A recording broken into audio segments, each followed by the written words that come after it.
खजूर की गुठलियों के इस्तेमाल से काले जले बर्तनों को चमकाने का जादुई तरीका आपके साथ शेयर करूंगी। स्टील सिल्वर के जले हुए बर्तनों को साफ करने के लिए ना रगड़ना पड़ेगा ना घिसना पड़ेगा। बगैर मेहनत ये बर्तन चांदी की तरह साफ हो जाएंगे। गुठलियों का ये कमाल आज से पहले आपने ना कभी देखा होगा ना सुना होगा। आज की वीडियो में शेयर किए गए किचन टिप्स एंड ट्रिक्स बिल्कुल न्यू और लेटेस्ट हैं, जो कि आपके kitchen cleaning, home cleaning and home organisation को 4 चांद लगा देंगे। ऐसे किचन हैक्स देखकर आप ये कहने पर मजबूर हो जाएंगे कि काश ये हमें पहले पता होते। तो चलें आज की अमेजिंग टिप्स को स्टार्ट करते हैं। अस्सलाम वालेकुम friends, welcome back to my channel tips and tricks with Hina. आज की पहली टिप यूजफुल होने के साथ साथ बहुत ज़्यादा इंटरेस्टिंग भी है और आप सबको बहुत ज़्यादा पसंद आएगी। तो फ्रेंड्स, इस तरह के रोटी और पराठे के छोटे छोटे से टुकड़े अक्सर ही बच जाते हैं, चाहे रात की रोटी है, दूसरे दिन की रोटी है। तो इन रोटी के टुकड़ों को आपने भूसी टुकड़ों में हरगिज नहीं डालना है, बल्कि आपने क्या करना है, बल्कि रोटी के छोटे छोटे से टुकड़े कर लेने हैं और एक चॉपर लेना है और चॉपर में रोटी के टुकड़ों को डालकर हम इसको ग्राइंड कर लेंगे।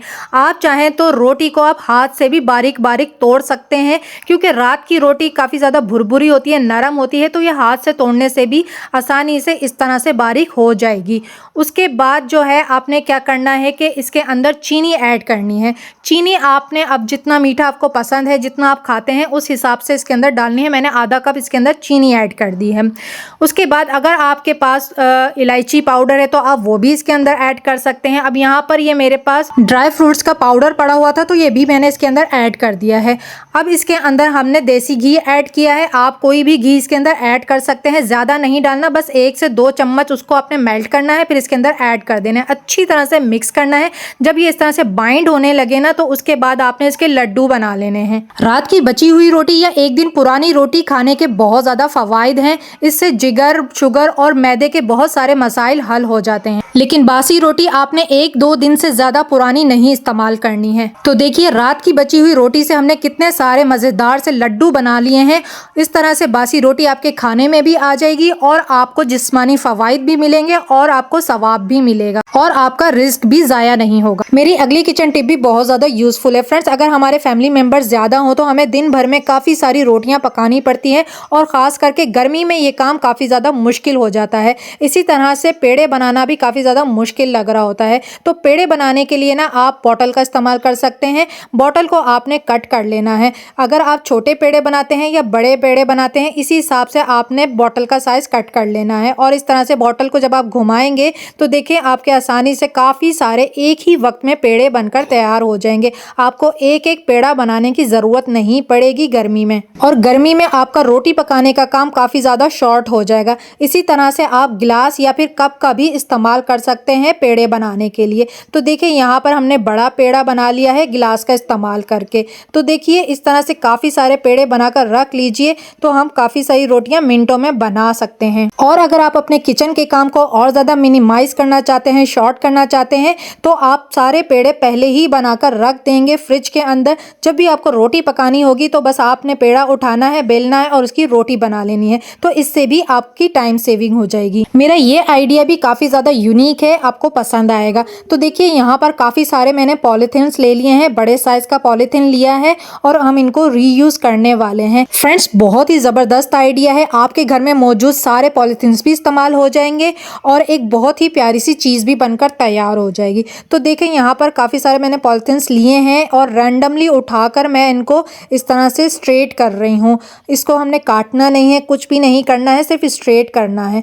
अब हमने क्या करना है कि पॉलीथिन का जो हैंडल है दूसरे पॉलीथिन के हैंडल के साथ इस तरह से जोड़ देना है, जैसा कि आप वीडियो में देख रहे हैं। तो ध्यान से देखिएगा मैं किस तरह से इनको आपस में जोड़ रही हूँ। तो ये तीनों शॉपर्स जो है ना आपस में इस तरह से जुड़ जाएंगे। हैंडल के अंदर से आप हैंडल गुजारेंगे तो ये नॉट लग जाएगी। तो देखें ये ट्राइंगल टाइप का बन गया है ना। इस तरह से आपने बस एक बात का ख्याल रखना है कि इसके अंदर एयर नहीं भरनी चाहिए। अगर इस शॉपर्स के अंदर एयर भर जाएगी तो फिर ये चीज़ बनकर तैयार नहीं होगी। अब आपने क्या करना है कि एक टेबल या फिर चारपाई के पाए पर इसको इस तरह से फंसा देना है, यानी अटका देना है, ताकि ये ना बार बार निकले ना। अब हम इसकी चुटिया बना लेंगे, जिस तरह से हम अपने बालों की चुटिया बनाते हैं ना, सेम इसी तरह से। तो देखिए यहाँ पर मैं बनाकर दिखा रही हूँ आपको। और ना आपने लूज़ लूज़ बनानी है, बहुत ज़्यादा टाइट खींच कर नहीं बनानी है। आप जितने ज़्यादा शॉपर्स इसमें इस्तेमाल करेंगे ना उतनी ही कलरफुल बनकर तैयार होगी। तो देखिए यहाँ पर मैंने नीचे नॉट लगा दी है इन्हीं शॉपर के इस्तेमाल से या फिर आप रबर बैंड से इसको नीचे से टाई कर लीजिएगा। तो इससे हम क्या बनाएंगे और ये इसको हम किस तरह से इस्तेमाल करने वाले हैं ये भी मैं आपको बताती हूँ। तो देखें, इसको मैं थोड़ा सा लूज़ कर रही हूँ ताकि जो ये शॉपर्स हैं ना थोड़े खुल जाएं और ये एक मोटी सी चुटिया बनकर तैयार हो जाए। बिल्कुल पतली सी नहीं होनी चाहिए, तभी ये खूबसूरत लगेगी और हमारे काम भी आएगी। तो ऊपर देखें आप, एक होल बना हुआ है, इस होल को भी हमने रखना है। तो देखें, ये हमारे घर में जो है ना काफ़ी सारे हमारे बच्चों के क्लिप्स होते हैं और हेयर एक्सेसरीज़ होती हैं जिनको रखने के लिए हमारे पास ऑर्गेनाइज़र नहीं होता है या फिर हम बाज़ार से ऑर्गेनाइज़र ख़रीद कर लेकर आते हैं। तो इस तरह से आप शॉपर की एक चुटिया अगर बना लेंगे तो इस पर हमारी सारी हेयर एक्सेसरीज़ ऑर्गेनाइज हो जाएंगी और वक्त आने पर हमें ये मिल भी जाएंगी और ये देखने में भी बहुत ज़्यादा प्यारा लग रहा है, कलरफुल सा लग रहा है। तो इसको आप चाहें तो अपनी अलमारी में एडहेसिव हुक के ऊपर लटका सकते हैं या फिर आप इसको अपनी ड्रेसिंग के ऊपर भी लटका सकते हैं। तो इस तरह से प्यारे भी लगेंगे और आपको बाज़ार से कोई ऑर्गेनाइज़र ख़रीदने की ज़रूरत भी नहीं पड़ेगा। तो चलें हमारा अगला हैक देख लेते हैं जो कि टाइम सेविंग है। फ्रेंड्स, हमारे बच्चों की कोर्स बुक्स हों या फिर स्टोरीज बुक्स हों, बच्चों से एक गलती बार बार होती है। वो गलती क्या होती है कि बच्चे भूल जाते हैं कि वो किस पेज पर पढ़ रहे थे या उनका सबक कहाँ है और उनका पेज जो है ना वो खो जाता है। तो उनको ये किस तरह से याद रहे कि हमने कहाँ तक पढ़ा था या हमारा सबक कहाँ तक है। तो उसके लिए हम क्या करते हैं कि बुक मार्क इसके अंदर रख देते हैं या फिर निशानी लगा देते हैं। तो इसका मैं एक बहुत ही आसान हल आपके साथ शेयर कर रही हूँ जो कि आप घर से ही जुगाड़ लगाकर यूज़ कर सकते हैं। आपने एक बड़ा सा रबर बैंड का इस्तेमाल करना है बुक मार्क के तौर पर। तो यहाँ पर मेरे पास रबर बैंड तो नहीं है लेकिन ये काफ़ी बड़ा सा एक बैंड है मेरे पास, तो इसको मैं यूज़ कर रही हूँ बुक मार्क के तौर पर। तो देखें, इस तरह से हम सेट कर देंगे जहाँ भी जिस पेज पर भी हम पढ़ रहे थे। तो अब जब भी हमें बुक पढ़नी होगी या हमें अपना सबक याद करना होगा तो हम आसानी से इसमें से निकाल सकते हैं और फ़ौरन से हम खोल सकते हैं। इस तरीके से बच्चे डायरेक्ट उस पेज पर पहुंच जाएंगे जिस पेज पर उनका सबक है या जहां वो पढ़ रहे थे। हमारा अगला आइडिया देख लेते हैं। ये आइडिया भी आपको पसंद आएगा।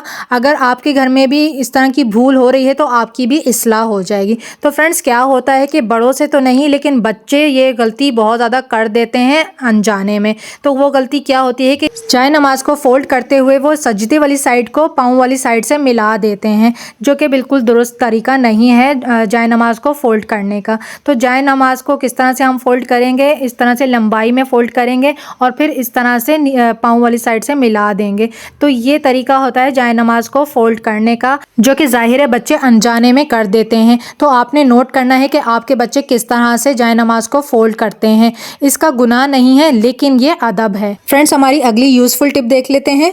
हमारे जो गर्म कंबल होते हैं या फिर ब्लैंकेट होते हैं इस तरह के, अक्सर इनके अंदर ज़्यादा इस्तेमाल की वजह से ना एक अजीब सी स्मेल सी बस जाती है या फिर सीलन हो जाती है। तो उसको ख़त्म करने के लिए हम इसको धूप में डाल देते हैं इस तरह से रस्सी पे, ताकि अच्छे से धूप लगे और इसकी सीलन और स्मेल ख़त्म हो जाए। लेकिन क्या होता है कि ब्लैंकेट को जब हम रस्सी पे डालते हैं ना, ये आपस में इस तरह से जुड़ जाता है और ब्लैंकेट काफ़ी ज़्यादा मोटे होते हैं तो अच्छे से इनको धूप नहीं लग पाती है, सिर्फ ऊपर ऊपर से लग जाती है। तो इसके लिए आपने क्या करना है, हैंगर का इस्तेमाल करना है। तो यहाँ पर मैंने 2 हैंगर लिए हैं और एक हैंगर मैंने आगे की तरफ और दूसरे हैंगर को मैंने पीछे की तरफ इस तरह से सेट कर दिया है और ब्लैंकेट को उसके ऊपर डाल दिया है। तो इससे हमें ये फ़ायदा हुआ कि ये जो ब्लैंकेट है ना, ये आपस में जुड़े नहीं हैं और अच्छे से इसके अंदर ना धूप लग सकती है, क्योंकि इसके अंदर काफ़ी ज़्यादा गैप आ गया है। अच्छी तरह से इसके अंदर और बाहर धूप लग जाएगी। और ये तरीका आप उस वक्त भी कर सकते हैं जब आप ब्लैंकेट को वॉश करते हैं, ताकि इसको अच्छी तरह से अंदर और बाहर से धूप लग जाए और ये सूख जाए। मेरी अगली किचन टिप देख लेते हैं। ये भी बहुत ज़्यादा यूज़फुल है। फ्रेंड्स, जब भी हम प्याज काटते हैं ना तो ये हमारी आंखों में बहुत ज़्यादा लगती है और प्याज काटना हमारे लिए मुश्किल हो जाता है। और ख़ास तौर से जो पर्पल वाली प्याज है ना, ये काफ़ी ज़्यादा तेज़ होती है। तो आपने क्या करना है, यहाँ पर एक छोटा सा हैक आपके साथ शेयर कर रही हूँ जो कि आपको इस परेशानी से निजात दिला सकता है। प्याज को आपने छीन लेना है और इसको छुरी पर या फिर किसी भी नोकीली चीज़ पर आपने इस तरह से लगा देना है और आपने चूल्हा जलाना है और प्याज को आपने सेक लगानी है। ठीक से इसको सेक लगा देंगे ना तो इसके अंदर जितनी भी तेज़ी है, जलन है ना, वो ख़त्म हो जाएगी और इस तरीके से ना आप जो है ना बहुत सारी प्याज आराम से काट सकते हैं। आपकी आंखों में कभी भी मिर्चें नहीं लगेंगी। फ्रेंड्स, जब भी हम तवे पर या फिर फ्राई पैन में कोई भी चीज़ फ्राई करते हैं ना तो वो चिपक जाती है और ख़राब हो जाती है। तो आप इसको किस तरह से नॉन स्टिक बना सकते हैं। हल्का सा आपने ऑयल डालना है, जो भी चीज़ आप फ्राई कर रहे हैं, और उसके ऊपर आपने थोड़ा सा बिल्कुल आटा छिड़क देना है। अब आप चाहे कबाब फ्राई कर रहे हैं या आप अंडा फ्राई कर रहे हैं, बहुत ही आराम से इस तरह से फ्राई कर सकते हैं। ये कभी भी नहीं चिपकेगा। और देखें आप कितना अच्छे से हमारा अंडा फ्राई हो रहा है यहाँ पर, और बिल्कुल ना होने के बराबर मैंने यहाँ पर ऑयल का इस्तेमाल किया है। बहुत से लोग नमक का इस्तेमाल करते हैं, लेकिन नमक वाली टिप कभी तो काम आ जाती है, लेकिन ज़्यादातर जो है ना वो फेल हो जाती है। लेकिन ये वाली टिप आपकी कभी भी फेल नहीं होगी। आप चाहे अंडा फ्राई करें, कबाब फ्राई करें या फ़िश फ्राई करें, हल्का सा आपने सिर्फ उसके ऊपर आटा छिड़क देना है और आपका जो है ना पैन या फिर तवा नॉन स्टिक हो जाएगा। हमारा अगला किचन हैक देख लेते हैं। ये भी बहुत ज़्यादा यूज़फुल है। स्ट्रॉ के इस्तेमाल से हम अपने किचन के काम को बहुत आसान बना लेंगे। तो यहाँ पर आप देख सकते हैं काफ़ी सारी मेरे पास खजूरें मौजूद हैं। अक्सर कुछ खजूरें जो होती हैं वो थोड़ी सी हार्ड होती हैं और कुछ काफ़ी ज़्यादा सॉफ्ट होती हैं, जिससे हमारे हाथ भी चिपचिपे हो जाते हैं और हार्ड खजूर को ना खोलना थोड़ा सा मुश्किल लग रहा होता है। तो स्ट्रॉ का इस्तेमाल से हम खजूर की गुठली को आराम से निकाल सकते हैं। आपके हाथ भी चिपचिपे नहीं होंगे और जो है ना खजूर की आप आसानी से गुठलियाँ भी निकाल लेंगे। और अगर आपको परेशानी होती है ना जब आप खजूरें खा रहे होते हैं, गुठलियाँ निकालनी पड़ती हैं, तो इस तरह से आप इकट्ठी सारी खजूरों की गुठलियाँ निकाल कर रख दीजिए। स्ट्रॉ के इस्तेमाल से आपका ये काम जो है ना बहुत आसान हो जाएगा। तो देखें यहाँ पर गुठलियाँ भी आराम से निकल रही हैं और खजूर भी हमारी टूटी नहीं है। तो इस तरह से हम सारी निकाल कर रख लेंगे। और यहाँ पर ये जो गुठलियाँ हमने जमा की हैं ना, इनका मैं एक बहुत ही ज़बरदस्त सा हैक आपके साथ शेयर करूँगी। तो यहाँ पर गुठलियों को सबसे पहले वॉश कर लिया है। वॉश करने के बाद थोड़ा सा ड्राई कर लेंगे। यहाँ पर हमने एक वाटर बॉटल ली है जो कि लंबी है और इसका मुंह काफ़ी ज़्यादा छोटा है, तंग है। तो इसको क्लीन करना काफ़ी ज़्यादा मुश्किल हो जाता है क्योंकि इसके अंदर हमारा हाथ नहीं पहुँच पाता है। तो इसको क्लीन करने के लिए हम गुठलियों का इस्तेमाल कर सकते हैं। यहाँ पे 7-8 अदद मैंने गुठलियाँ ली हैं खजूर की, और इसमें थोड़ा सा हमने डिश वॉश लिक्विड डाल दिया है और 2 चम्मच सिर्फ आपने पानी डालना है। ज़्यादा आपने इसके अंदर पानी ऐड नहीं करना है, वरना फिर अच्छी तरह से क्लीन नहीं हो पाएगा। अच्छे से आपने इसको मिक्स करना है। गुठलियाँ जितना अंदर हिलेंगी ना, तो इसके अंदर जितनी भी तह के अंदर लेयरिंग जम जाती है गंदगी की या फिर काई जम जाती है, बैक्टीरियाज जम जाते हैं, वो सारे साफ़ हो जाएंगे। और जो है ना इसी तरीके से आपकी जो बड़े कैन्स होते हैं, वाटर बॉटल्स होती हैं ना, आप उनको भी क्लीन कर सकते हैं। अगर आपके भी स्टील सिल्वर के पतीले भगोने जल गए हैं, काले हो गए हैं और आपको समझ में नहीं आ रहा है कि आप इन जले हुए बर्तनों को कैसे साफ करें, तो फ्रेंड्स आपने हरगिज़ परेशान नहीं होना है। आज मैं आपको लाइव रिजल्ट के साथ इन जले हुए काले बर्तनों को चमकाने का बहुत ही आसान तरीका शेयर करूंगी। आपके जले हुए बर्तन चांदी की तरह चमक जाएंगे। ना आपको रगड़ने की ज़रूरत पड़ेगी, ना घिसने की ज़रूरत पड़ेगी। और सबसे पहले आप इन जले हुए बर्तनों की हालत देख लें कि कितने ज़्यादा जले हुए हैं। तो फ्रेंड्स आपने सबसे पहले काफ़ी सारी गुठलियाँ जमा कर लेनी है खजूर की, और उसके बाद आपने गुठलियों को चूल्हे के ऊपर इस तरह से रख देना है और चूल्हा जला देना है।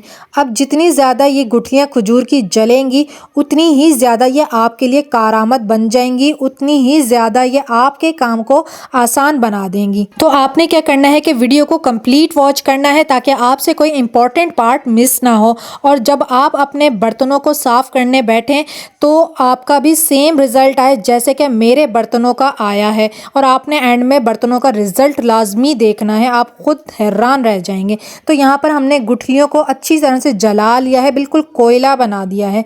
गुठलियों को उतार लेंगे। जब ये ठंडी हो जाएंगी ना, उसके बाद आपने इसको किसी कागज़ में या पॉलीथीन में रैप करके इस तरह से इसको पाउडर बना लेना है। बहुत अच्छा सा बिल्कुल फाइन पाउडर बनाना है। आपने इसके मोटे मोटे से दाने नहीं छोड़ने हैं। तो पाउडर बना लेंगे। पाउडर बना लेने के बाद अब जो है ना हम एक बर्तन ले लेंगे और उसके अंदर ये सारा जो पाउडर हमने बनाया है ना, ये डाल देंगे। अब इसके अंदर हम कुछ इंग्रेडिएंट्स ऐड करेंगे जिससे कि हमारा ये क्लीनर जो है ना बहुत ज़्यादा पावरफुल हो जाएगा। अब हम इसके अंदर जो दूसरा इंग्रेडिएंट डालेंगे वो है मीठा सोडा। 1 चम्मच भरकर आपने डाल देना है और ये क्लीनिंग में बहुत ही ज़बरदस्त काम करता है। उसके बाद आपने 1 टेबलस्पून भरकर इसके अंदर सर्फ डाल देना है, जो भी आप यूज़ करते हैं। उसके बाद आपने इसके अंदर ऐड करनी है टाटरी, जिसे सिट्रिक एसिड भी कहा जाता है, जिसे लेमन सॉल्ट भी कहा जाता है। और ये बहुत ही ज़बरदस्त तरीके से आपके काले बर्तनों को ना चांदी की तरह चमका देती है। ये दानेदार है तो दानेदार आपने ऐड नहीं करना है, पहले इसको आपने पाउडर बनाना है। उसके बाद ये 1 चम्मच भर कर आपने इसके अंदर डाल देना है। अब इन सारे मिक्सचर को, इस सारे जादुई पाउडर को आपने मिक्स कर देना है। बहुत अच्छे से मिक्स कर लीजिए, यकजान कर लीजिए, कोई भी डली इसके अंदर मौजूद नहीं होनी चाहिए। अब एक और इंग्रेडिएंट इसका जाएगा, वो भी मैं आपको बताऊंगी, लेकिन उससे पहले आपने क्या करना है कि इस सारे मिक्सचर को ना आप इकट्ठा अगर बनाकर रख रहे हैं ना, तो एक एयर टाइट जार के अंदर बनाकर आपने इसको रखना है और पानी से आपने इसको दूर रखना है। पानी की इसमें छींट भी नहीं जाए, वरना फिर ये ख़राब हो जाएगा। और जब भी आपको इस्तेमाल करना होगा ना इस पाउडर को, तो आपने एक छोटी सी बाउल लेनी है और उसके अंदर आपकी जितनी भी रिक्वायरमेंट है 1 से 2 चम्मच वो आपने इसके अंदर डाल लेना है। जैसा कि यहाँ पर अब मुझे जितनी ज़रूरत है, इससे इसी 2 चम्मच से ना हमारी 2 पतीलियाँ बहुत ही आसानी से साफ़ हो जाएंगी। बहुत ही कम क्वांटिटी में ये यूज़ किया जाता है। तो जो मैं इंग्रेडिएंट्स आपसे कह रही थी वो है पानी। जब आप इसको इस्तेमाल करेंगे ना, जब भी आपने इसके अंदर पानी डालना है, और जब पानी डालेंगे ना तो देखें इसके अंदर रिएक्शन होगा और ये डबल हो जाएगा साइज़ में ये पाउडर। अब इस बर्तन धोने के जादुई पाउडर को हम किस तरह से इस्तेमाल करेंगे, अपने काले जले बर्तनों को आसानी से हम कैसे साफ़ कर सकते हैं, उसके लिए हमने यहाँ पे एक स्क्रबर लिया है और जला हुआ बर्तन लिया है। बर्तन को मैंने पहले गीला कर लिया है। अब इस क्लीनर को हम बर्तन के ऊपर अच्छी तरह से अप्लाई कर देंगे। अच्छी तरह से अप्लाई करने के बाद जो है ना, बर्तनों को आपने कम से कम 15 से 20 मिनट के लिए छोड़ देना है। अगर आप इसको छोड़ेंगे तो आपका काम और भी ज़्यादा आसान हो जाएगा, क्योंकि ये जितना भी रिएक्शन है ना ये बर्तन के ऊपर होगा और इसके ऊपर जितने भी जले हुए लगे हुए हैं ना दाग, ये सारे नरम पड़ जाएंगे और आपको रगड़ने की ज़रूरत नहीं पड़ेगी, घिसने की ज़रूरत नहीं पड़ेगी। अब जिस तरह से हम अपने बर्तनों को साफ़ करते हैं ना स्क्रबर से, इसी तरह से हम इसको साफ़ कर लेंगे। आपकी मेहनत जो है ना वो बिल्कुल ख़त्म हो जाएगी। बहुत कम मेहनत से आप जो है ना बर्तनों को साफ़ कर सकेंगे। तो यहाँ पर आप देखें ये काफ़ी हद तक जो है ना इस क्लीनर ने अपना काम कर दिया है। अगर आप चाहें तो स्टील वूल का भी इस्तेमाल कर सकते हैं। और देखिए मैं हल्का सा रब करके आपको दिखा रही हूँ और ये देखिए ये जला हुआ निशान जो है ना ये यहाँ से गायब हो गया। तो आप गौर से देखिए, ये देखें हल्का सा रब करूँगी और यहाँ से भी ये जो जला हुआ निशान है ना साफ़ हो गया।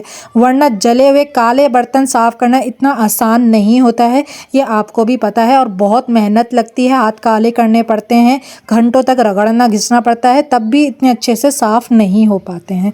तो बर्तनों को साफ़ करने का, चमकाने का बहुत ही आसान तरीका मैं आपके साथ शेयर कर रही हूँ। तो वॉश करके मैं आपको रिज़ल्ट दिखाती हूँ। अगर आपने मेरी वीडियो को लाइक नहीं किया है ना तो प्लीज़ वीडियो को लाइक ज़रूर कीजिएगा, और अगर चैनल को सब्सक्राइब नहीं किया है तो वो भी कर लीजिएगा। और आप रिज़ल्ट देखिए क्या शानदार रिज़ल्ट आया है।